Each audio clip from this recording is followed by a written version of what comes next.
Well, I think just like the general public, police officers for years have been aware of and seen the dangers with people being distracted while they drive.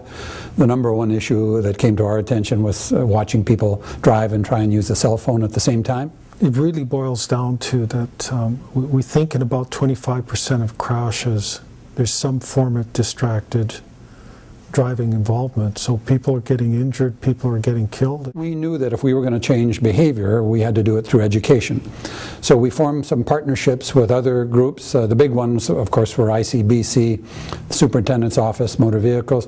But we found a big ally with the BC Medical Association, where we sought their views on this being, is there some medical background that they saw injuries and fatal accidents and they could link it back to this, which they did. I've seen patients that have been struck while on a bicycle and had devastating traumatic brain injury as a result of that. So realize how a moment's distraction by that particular truck driver had a very lasting effect on one individual. I also know that the survivors of someone who's killed in an accident have a very difficult time to deal with. And those are the patients that we as physicians see. And I think if you have a bunch of different partners involved in it, you get a bunch of different ideas, people attacking the problem with different angles, and you gain more credibility if it's more than one organization speaking about whatever the issue is. And so if you have that coordinated effort, I think you get a better outcome from it. And it was the push through the medical community, the BCMA, the Medical Association. They passed a series of motions clearly against distracted driving, cell phone texting while driving, and others. And once the three of us got together, that's all we needed. Citizens are served when road safety outcomes are achieved, and that means fewer injuries, fewer crashes, fewer fatalities. Partnerships are ultimately about serving citizens, helping communities and families stay safe on our local, provincial, and national road system.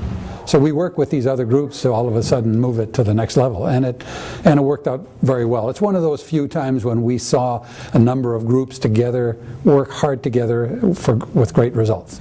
This is an important change. It's good to see the attitudes are changing, and I think it's also good as technology advances to pay attention to things like text messaging, which is even more dangerous than use of cell phone.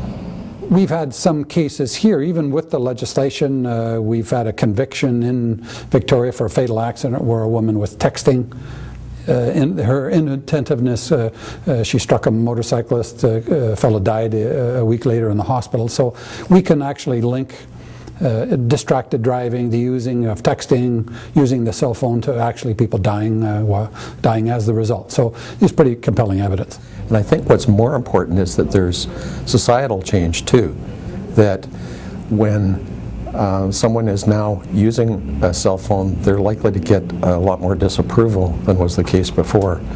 And I think that people are paying more attention to the consequences of it.